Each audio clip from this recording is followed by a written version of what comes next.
Thanks a lot. I once ran a conference several years ago in California, in Los Angeles, and we had about 300 people at the start of the day. And then later in the day, we had 2 breakout sessions. The very last breakout session, we had one person in the audience, me, and the speaker. And the guy in the audience was sitting there, and halfway through the presentation, he got up and left, and his head was in the thing. So thank you for staying. I've got really 2 things I'm passionate about.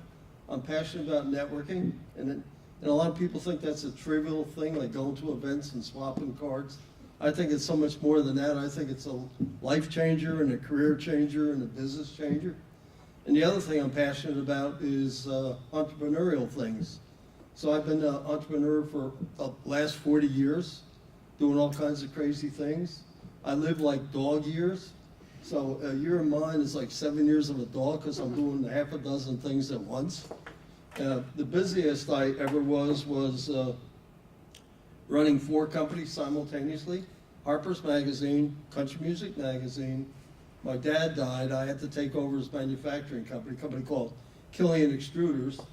And I've always, up until the last few years, I've always been very passionate about horse racing. So my wife and I bought a farm and started breeding, and I started training our own racehorses. So I was training racehorses, building plastic extruding equipment, running Harper's, running Country Music Magazine. And that's the busiest I've sort of been, but I haven't really tailed off very much since. Everybody networks. Most people, think they underestimate how much networking they do. You've been networking since you were born. You were born into a network, your family. You were born into a group of people who trust you, love you, respect you, want to see you succeed. So you've been doing this stuff ever since. You've been going to birthday parties and anniversary parties and sleepovers and Little League and Girl Scouts. So a lot of people underestimate how much experience they've already had doing this. I blew the first 30 years of my life. I had a great background, obviously. My parents are blue-collar, 8th grade graduate types. I was the first one to go to college. I went to great colleges. And, I knew nothing about networking. To this day, I have not stayed in touch with anybody from any of those organizations. Can you imagine how stupid that is? I mean, that was unbelievably stupid, right? But when I started doing some research recently, I looked in Wikipedia about networking. It wasn't a term that was used until the late 60s. Hanging out. So, it wasn't even being discussed when I was growing up. But I've been sharpening my networking skills ever since, mostly by bootstrapping starting companies. So the first company I started after I left McKinsey was a company called KBO, Killion, Bernard, Nottinger. And we spent 5 years trying to raise money for small companies and also consulting with investors in deals that were screwed up. We probably looked at, 1,000 opportunities in that period of time. Most of them are terrible, lousy business models, lousy team, lousy idea. But we got involved in a couple. We helped get Rolling Stone magazine going. And that got us sort of interested in the whole publishing thing. But we looked at deals around the world, building airplanes in Israel, real estate deals in Barbados. But after 5 years, I said to my 2 partners, this is a lot of fun, it's exciting, but it's a lousy way to earn a living because we keep rejecting all the deals we see. So we're so smart, why don't we go raise our own money and start our own business? And I want to start a financial advisory firm. My partner, Russell, thought we should start the first national country music magazine. So we're debating back and forth what to do. And one day I saw in the New York Times an article that Harper's was in trouble, the oldest magazine in the country. So I said to Russell and the other partner, Spencer, I said, why don't we call the owners of Harper's, see if we can BS them into hiring us to turn it around because we're such experts now. But they have to put up $1 million to help us start Country Music Magazine. We made that call and we got that deal done. In the second year of its existence, Country Music Magazine was the second fastest growing consumer magazine in America, only behind People. And I learned a lot of lessons that I've been following ever since from country music. Then my wife and I bought 50 acres in New Jersey. We call it Walnut Farm. We started with one horse, and we got into the breeding and training business. Judy ran the farm, took care of the blacksmiths, the vets, the fencing guy, the hay guy. I took responsibility for the racetrack. So I was at a racetrack every morning for close to 20 years. You know, Christmas morning, Easter morning. Then I teamed up with a couple of guys to form MBK Development, which was a real estate development firm in Florida. Went on to start with an ex-McKinsey guy, a publication called Wireless for the Corporate User. Then went on to form my fund of funds called Eagle Diversified Fund. And 4 years ago, I started with a partner, Bluestone Killion. I had breakfast with Andy Bluestone this morning. And these years in paragraph, that's how long at least all these companies went. So it wasn't I started something and they ran 6 months or a year or 2 years. You know, Eagle Rock is still going, Bluestone is still going, Walnut Farm is still going. My wife and I live on the farm. Country music is still going, although I don't own it. So, and I'm in the process of starting an 8th company to do online education. I'm passionate about education. So I'm working on online education for entrepreneurs and online education teaching all different sectors of people how to network and develop relationships to accelerate their career and enhance their life and stuff. And I'm helping another guy start a company called People Productive, of which I own a small part, 10% of the company. So I'm just compulsive. I enjoy people. I enjoy opportunities. I enjoy trying to grow things. Other things I've done, I mentioned buying my dad's company when he passed away from a heart attack. Thing was really screwed up. Had 23 bucks in the bank, owed $1 million, most of it guaranteed. And he drops dead on a Saturday, leaving that in my lap. Nobody else in the company, 12 people in the company. So I start working there Sunday. That's when I was running Harper's and Country Music. I ran that for 10 years, built it up pretty nicely, sold it to a public British company. My wife started a media company 15 years ago called Garden State Women. It was an events and publishing company for professional corporate women in New Jersey. And then she went on to form a Garden State Women Education Foundation. So she's been developing events to empower high school girls and professional and corporate women, and having a real impact on people. I've advised maybe, 1,000 entrepreneurs over 40 years. I've taught at 3 universities. I've served on numerous boards. And I've been teaching networking with Andy, maybe a couple thousand people over the last 4 years. Universities, insurance companies, law firms, wealth management firms. So I'm really into this networking stuff. I published a book in December. I was offered an opportunity to bring copies here and sell it here, but I sort of felt like that sort of is like being a used car salesman. I didn't want to do that. If you want to buy the book, and I think you should buy the book, it's on Amazon, and it's got really good reviews. Mikesh, sitting here, was kind enough to give me a testimonial for the book.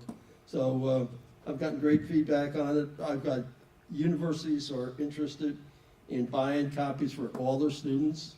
So 2 things I mentioned in my DNA, entrepreneurship and networking. What are some of the keys to high impact networking? Well, you're gonna get, a disc, so I don't need to go all through these, but you can have a specific goal and shape your networking efforts around a certain goal. Maybe it's to raise money for your company.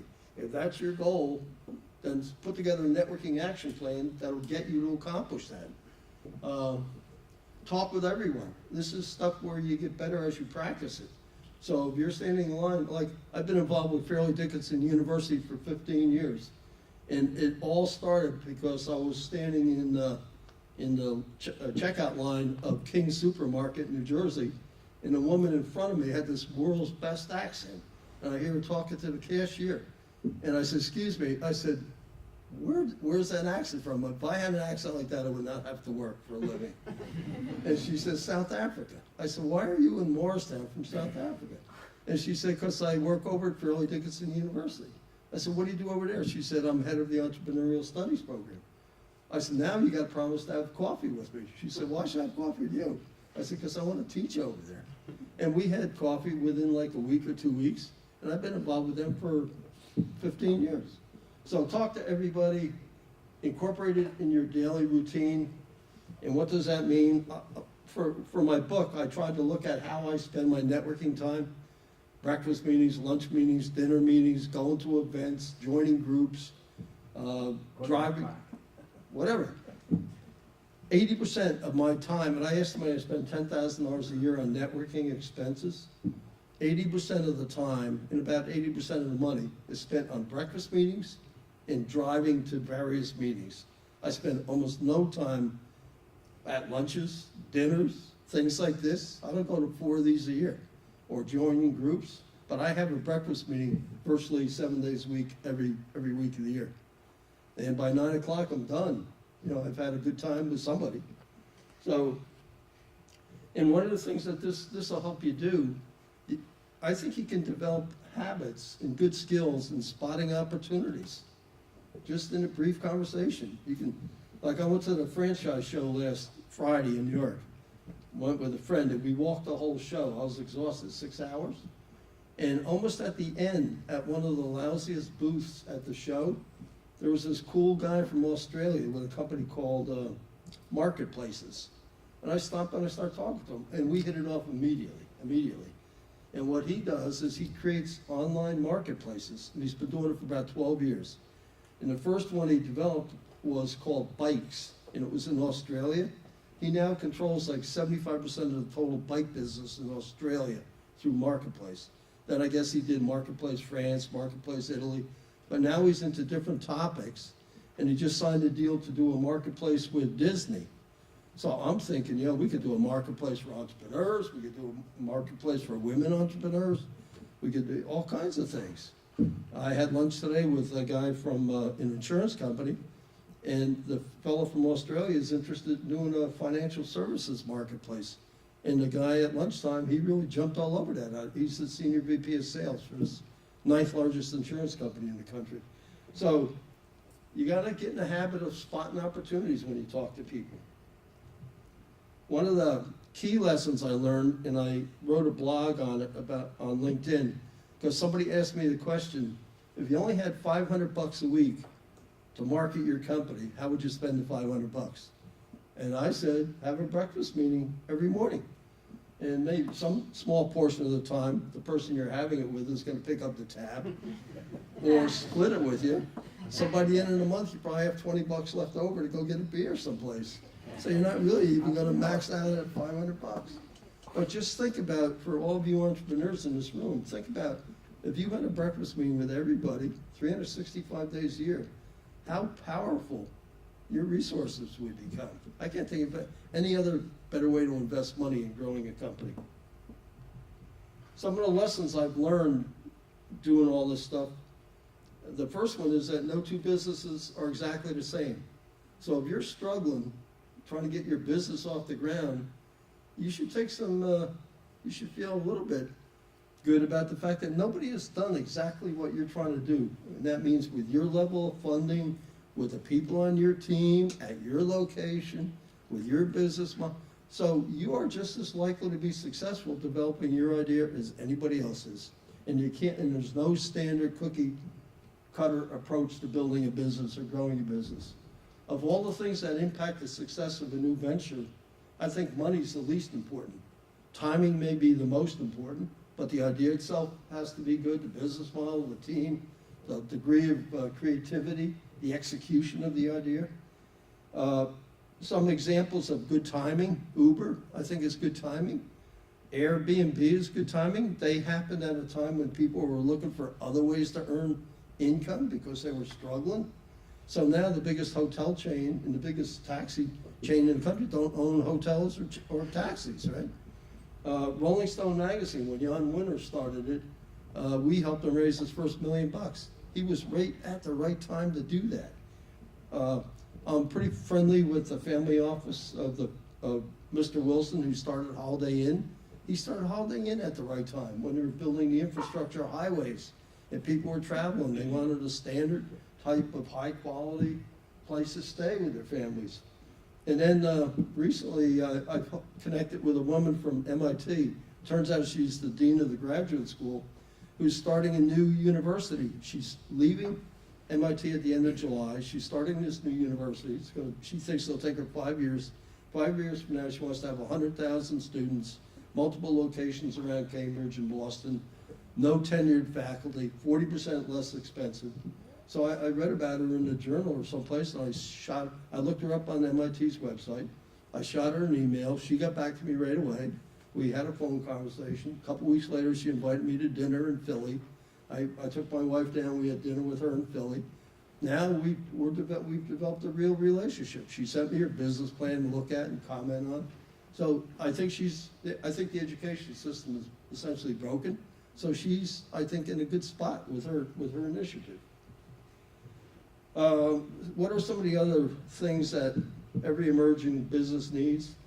It needs an important product or service.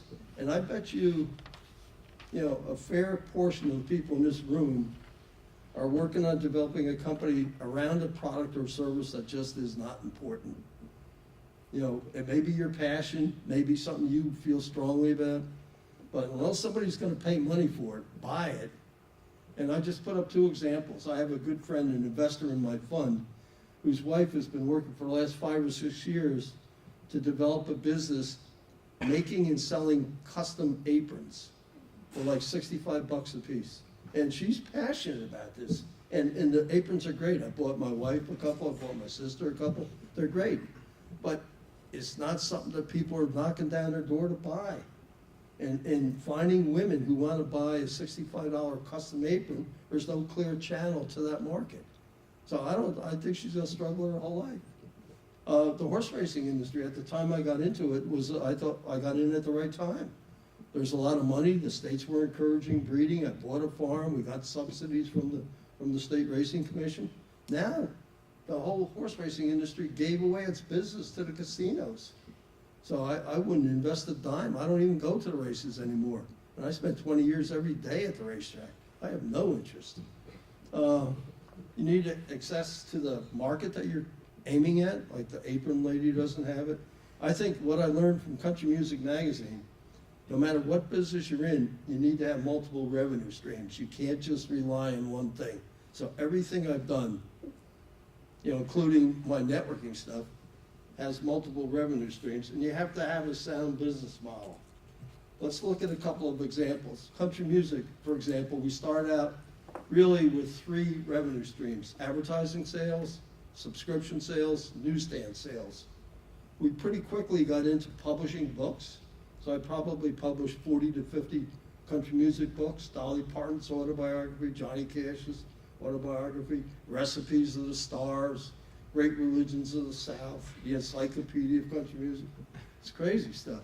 We syndicated a weekly newspaper column with King Features in over 200 newspapers. Got a revenue stream every week. Started a syndicated weekly radio show with Suzuki Motorcycle. They put up all the money, plus, we made some money out. We also became very big in direct mail marketing, creating our own ads and selling our own products. And this isn't a nice thing to say, but when Elvis Presley died, I called my 2 partners up. I said, we just hit a home run, because everybody's going to want Elvis stuff. We got to put together a catalog of as much Elvis material as we can find and bind it into the centerfold of the next issue. And we sold hundreds of thousands of dollars of stuff belonging to Elvis. And that got us going into this whole direct mail thing. We wound up being one of the bigger marketers of records and tapes on television. And at the time I left that, sold my part to my 2 partners, we were just about to get into managing artists' careers, and Jimmy Carter wanted us to help manage his brother's career. We were talking to Tammy Wynette, Mickey Gilley, and we were also going to start to do country concerts. So at the time I left, I was negotiating to do the first country concert at Carnegie Hall in New York, and it would have been awesome. Killion Extruders, a mundane 12-person industrial equipment company. When my dad died and I took over, it was selling equipment. And the high price of the equipment might have been $25,000. And I said, we gotta take responsibility for selling complete systems to our customers, to Dow, Monsanto, 3M, J&J. And we will take complete responsibility, which means we put the whole system together. And we got up as high as the system selling for $1 million to 3M. Went from 25,000 to $1 million by changing the business model. We created 3 labs, one in New Jersey, one in Florida, and one in California, and equipped them with our stuff and started renting out time to companies who needed access to a extruding lab to develop new processes, new polymers, new applications. We started running conferences like this and workshops. I ran conferences like this in Russia, in Latin America, and charged people to come. We wound up, when my dad had the company, we were just a small East Coast company, but we diversified globally, we diversified into vertical sectors. So always be looking for multiple revenue streams. A couple of examples of flawed business models. Back when I was doing this, there was a guy at Harvard B School by the name of Ted Levitt, who was viewed as sort of the marketing guru in America, written a great textbook on it. And he fell in love with our little 3-man KBO company. He thought we were really cool guys. And he started sending us deals, and every deal he sent us, he thought was immediately financeable. These are great things. The first one, totally misfit partners. They lacked any relevant experience. The deal was they wanted to mine blue marble and process it and sell it worldwide. The 2 partners were a 23-year-old Harvard B School graduate and like a 75-year-old Russian woman, single woman. Neither one of them had any experience at all, but somehow they had gotten access to the source of blue marble. I didn't even know if anybody cared about blue marble. Right? I'm not into marble. So nobody was going to loan them money. Nobody's going to put up equity and own part of this. And the market need to the 3 of us was not obvious.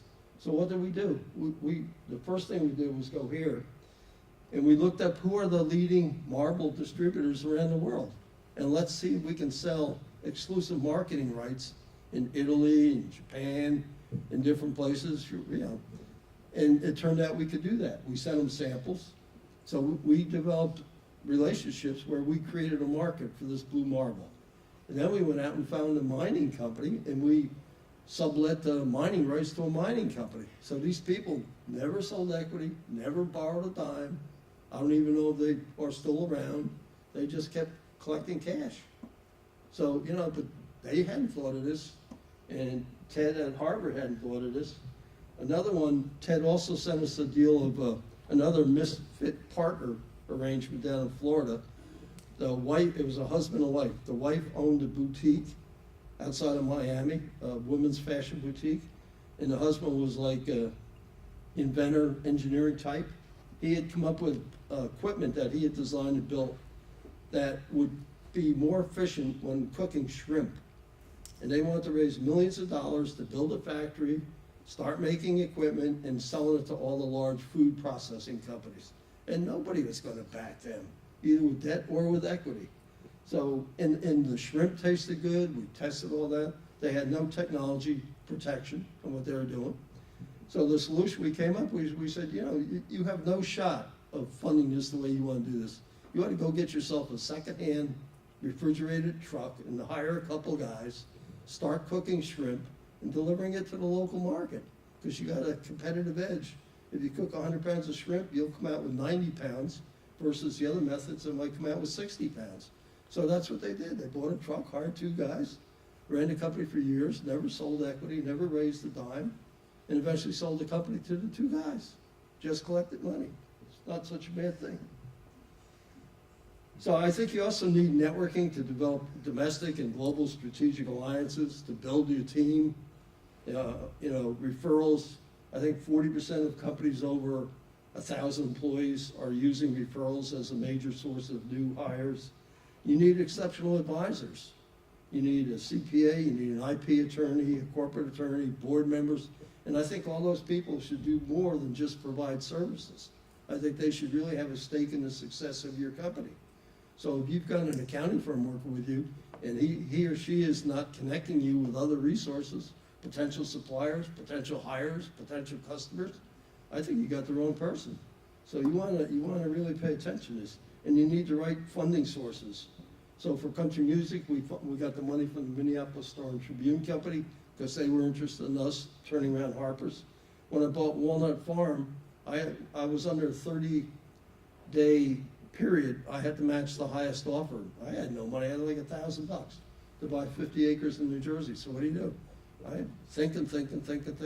I figured the Secretary of Agriculture in Washington would be a guy I should try to reach who could give me some advice. So I was selling advertising for country music in Kentucky. I asked the receptionist, can I use your phone? I called Washington, tried to get the Secretary of Agriculture. I didn't get him, but I got his assistant. And the assistant said, sure, we have programs to help people buy farms. So that started, I got the funding from the Department of Agriculture and from our partner at Country Music Magazine. They gave me a loan. Some examples of global networking, because that's the topic of this talk. I landed my first job in the UK through a YPO, Young Presidents Organization contact I had in New Hampshire. When I was at MIT, I was hired for the summer by this YPO member to work in his manufacturing company. He had a relationship with a YPO member from England, and they were looking to hire one MBA student from America to go to England, go to London, to set up an internal management consulting group. So they looked at people from UPenn and Harvard and Stanford, MIT. And because of this guy's recommendation, I got the job. So when I was at McKinsey, I advised the Port of Philadelphia by networking with other international ports on how do they really develop a marketing strategy. When I decided to expand Killion Extruders outside the US, I called the Department of Commerce and I said, do you have any way to help little companies expand internationally? They said, sure, where do you want to go? I said, oh, maybe Latin America maybe. So I said, why don't you call the embassy in Mexico City? So I called the embassy. I said, I'd like to introduce our company to Mexico, to the polymer industry, can you help? And I wound up putting together all kinds of deals with embassies who were willing to host our company to come down to their countries to do conferences like this. And everybody who sat through these meetings became, potential customers for us. So I raised funding for a condom development in Barbados with British Airways. We were retained to raise money for this American group that was developing a condom project down there. And I figured, who cares? You got to get some strategic money in these deals. So I figured the airline might be interested. So it turned out they were interested. Recently, within the last couple of years, I helped Stony Brook University monetize technology by reaching out to global shock absorber manufacturers. And I got to the shock absorber people because I have a good friend who works at Oak Ridge National Lab out in Tennessee. So whenever I get stuck for a really quality technology kind of contact, I call Wayne Mangus. And I said, Wayne, do you know anybody in the shock absorber business? He says, sure, these are the people you can contact. I sold Killion Extruders to a public UK company by networking through SCORE, and there was a SCORE member who had a contact with a potential buyer. We expanded wireless for the corporate user into Europe by networking with international telecom equipment and service companies like Ericsson and Nortel and British Telecom. I'm wrapping up, some of my recent global networking things. I mean, you have to be paying attention to what you can do. I was recently approached on LinkedIn by a high-level UN contact who found me and was interested in my entrepreneurial background in the work that Judy does to empower women. And this UN contact is focusing on human rights violations and terrorism. And he thought entrepreneurship and empowering women in some of these tough marketplaces around the world would be ways to combat those two things. So now we're talking about partnering to develop a pilot program. I was networked to recently by a friend of mine who has a company focused on improving customer service for large organizations. He recently joined a group in New York, I think it's called the Luxury Brand Consortium or something. It's an international organization of luxury brands. There's 300 member companies in the New York chapter. He joined so he can begin to work with these guys to improve their customer service. And one of the members in that group works for Remy Cointreau, who's from China.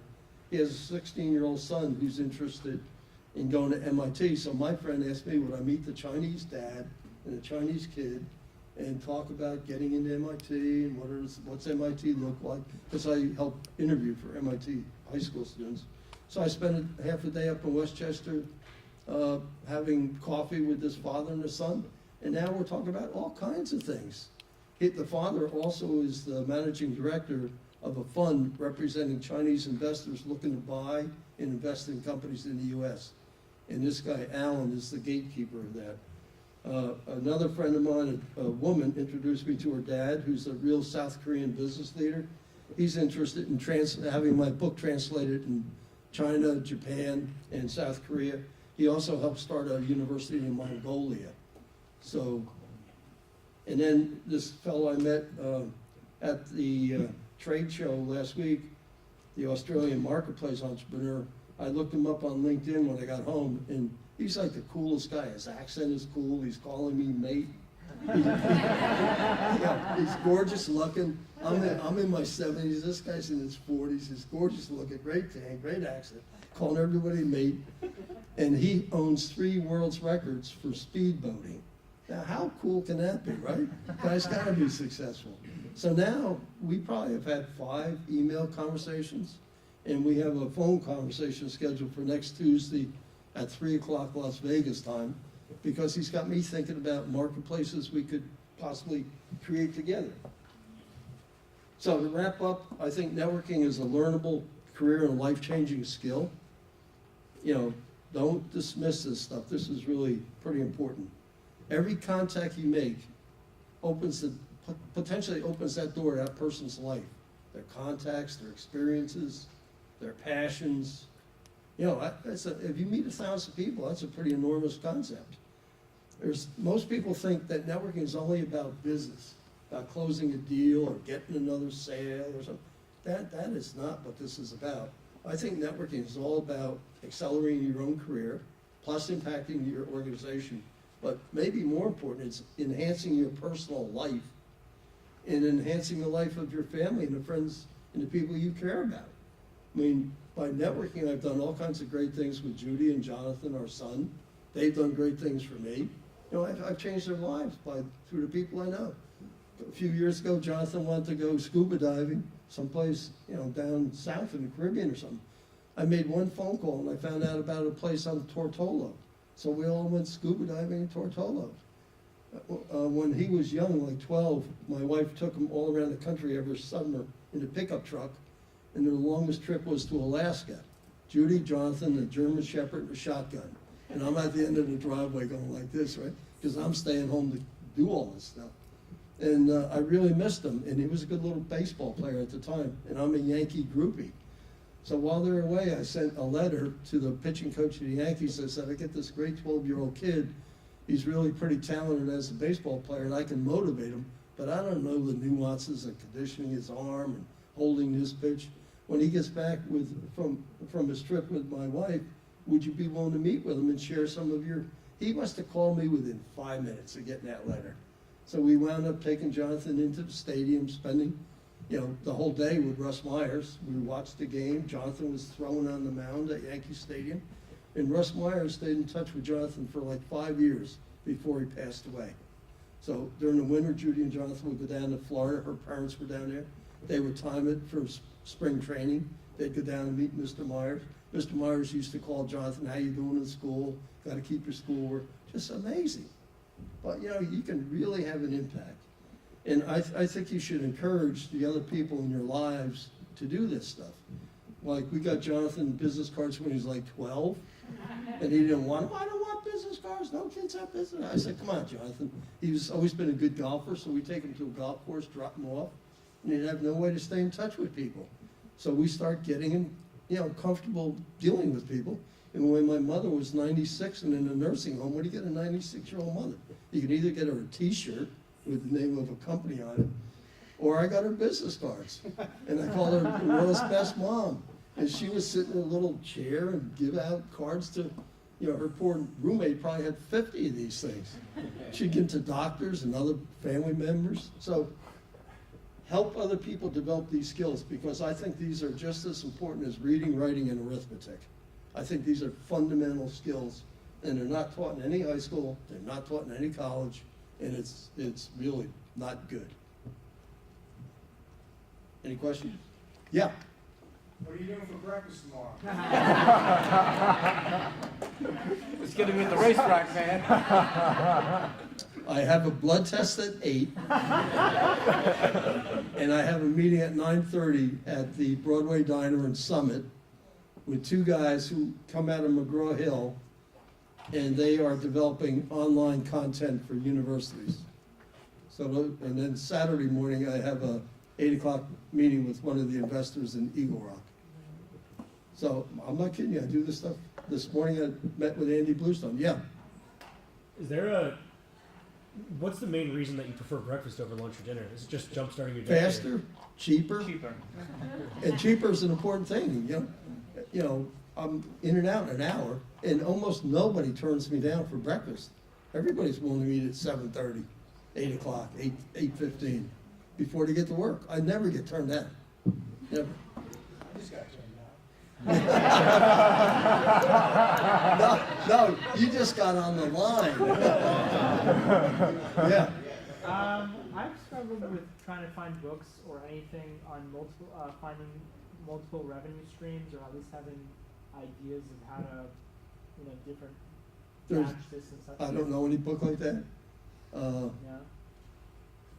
But I'm gonna be developing an online course that focuses on that. But So you gave him an idea. But your solution is, nobody else has come up with yours. What business are you in? Well, I'm coming out of real estate, entering startups or possibly through other industries. So now I have a lot of intel on a lot of general things. I'm just trying to put them all together. I think if you really start to focus on something and you're committed to finding alternative revenue streams, you'll find them.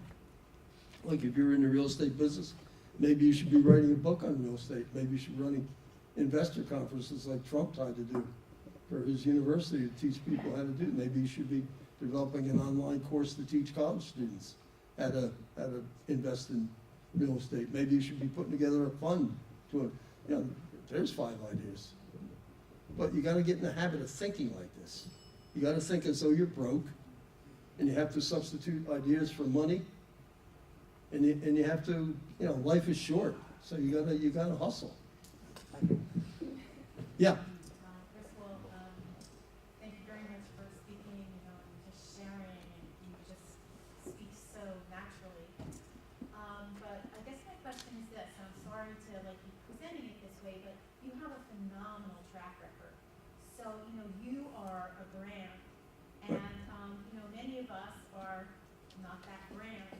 So I don't mean to I guess what I'm saying is, how would you suggest people who are not a brand like you are and have quite the track record that you do? When I was your age, I didn't have a brand, I didn't have a track record.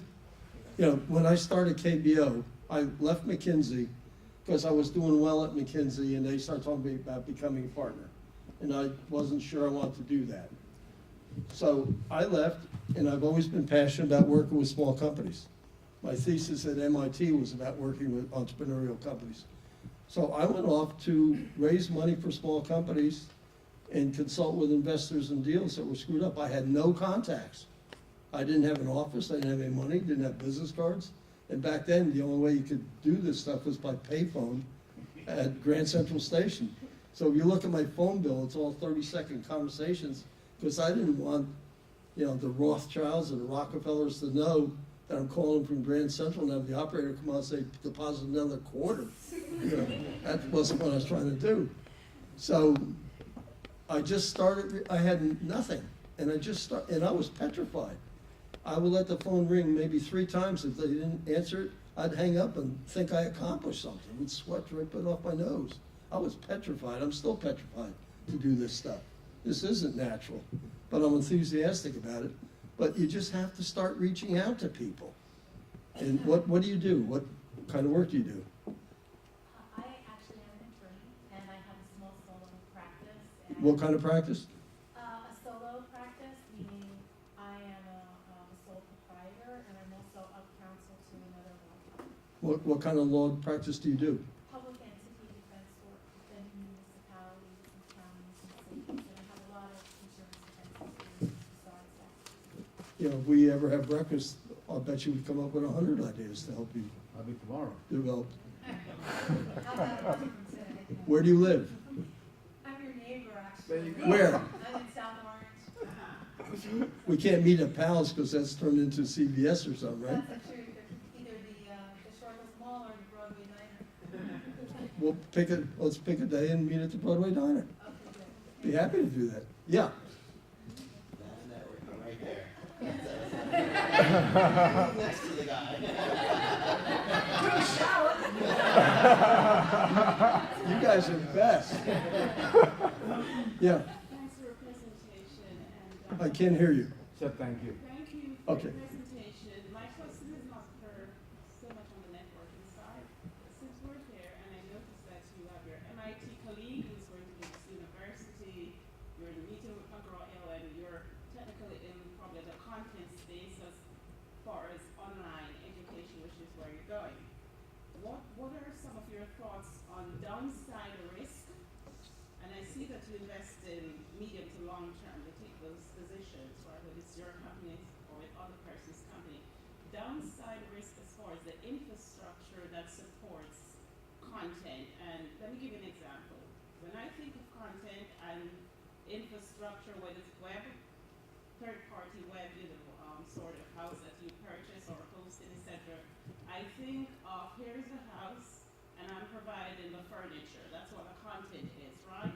But at some point in time, I may want to own the house, for different reasons, right? And in the context of online services and content, I'm developing a model and I can't get past the infrastructure, third-party risk if companies go out of business, etc., that provides that support for my content.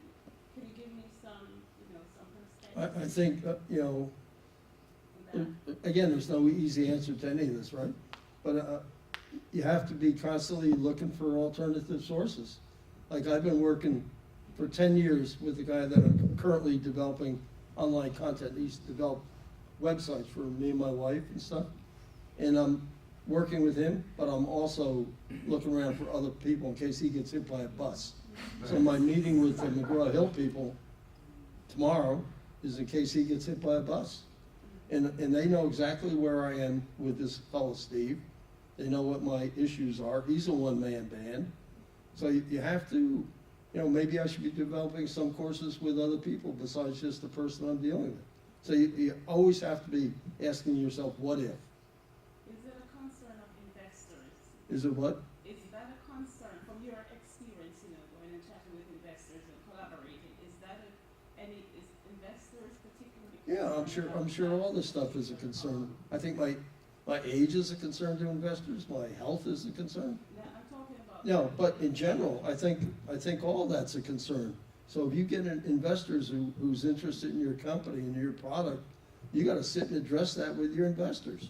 Maybe they have ideas. Maybe they have resources. You don't want to be involved in a relationship with an investor that's just based on the numbers. You want to pick investors who are really going to help you grow your business. Substance. So I'd be happy to talk to you later about this Sure, thank and learn more about what you're trying to do. But, I guess one of my basic messages is don't be reluctant to reach out to people. It doesn't make any difference.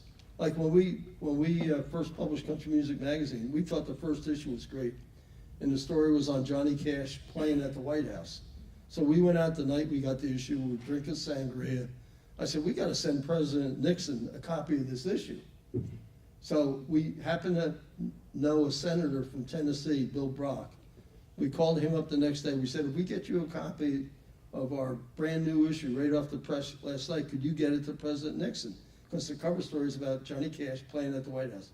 He said, of course. So we sent him the magazine with a letter addressed to President Nixon. Within a week, I had a letter back from President Nixon thanking us. And that letter's in this book, along with a letter from Jimmy Carter. Because once we got on the White House's radar screen with Nixon, President Nixon, we were on for when Jimmy Carter was there. And so I've been to the White House 3 times, most recently with Obama. And that was for a woman's function. So don't be afraid to reach out to anybody. Anything else? Yeah, I agree with, don't be afraid to reach out. One of the lessons I've learned is never accept no. Just because you're dealing with Fortune 500 and you do your speech to them and they say no, that's just them saying no. Right. That department, they might have right, 12 more departments, so Right. you just easily manage to say, you know, if the digital signage doesn't work, how about your smart people? right. For this other company I'm helping start, People Productive, we're trying to get into a major national law firm. And we've been working on that for 6 months, since December. That's when we gave them our first proposal. And I thought the woman I met about 2 or 3 weeks ago she said she would get us to the chairman in Chicago. And then today I get some email that, she's going through some other route that's not gonna be effective. I was having lunch with, this senior VP from Hub International, and I was telling him that I'm trying to get into this law firm. He said, we insure their Chicago office, which is their headquarters. I said, if I need to ask you to plug us into the chairman, can you do that? He said, I'd be happy to do that. So, you have to find the places. You gotta find the finger holes. And you can't take no. Anything else? Yeah. Just curious what your thoughts are on traditional networking events, because you seem to be an advocate for networking in real life versus in these kind of fabricated settings. I think rather than go to networking events, I would rather put on my own networking event. So, and I've done that hundreds of times. And I also don't like to belong to other groups like BNI or the TIP or Vistage. I'd rather put together my own group. So 4 or 5 years ago, MIT asked me if I'd put together a networking group in New Jersey of graduates of the Sloan Business School. And that's a great networking group. We have things in common. So I'm big on networking at events, but I'd rather do it at events that I help pull together. And I don't, a lot of people, my partner, Andy Bluestone, winces when I say this, but I think every kind of event, you should be prepared to network both personally and professionally. And I use funerals as an example. And Andy goes like this whenever I say that. But funerals, if you think about it, you go to the church or to the synagogue, and it's a very somber kind of thing. And then you go back to the son or the daughter's house for lunch, and the whole mood of the place changes. Everybody is sharing great stories about the person who passed away, and his or her college mates are there, or partners in a firm, or customers, or kids. And it turns into a really, and it's not me going, here's my business card, call me. It's people saying, Jack, I didn't know you knew Steve. Can I have your card? I'd like to talk to you. So a lot of people try to separate their personal and their professional life, and I think that's a mistake. Anything else? Thank you.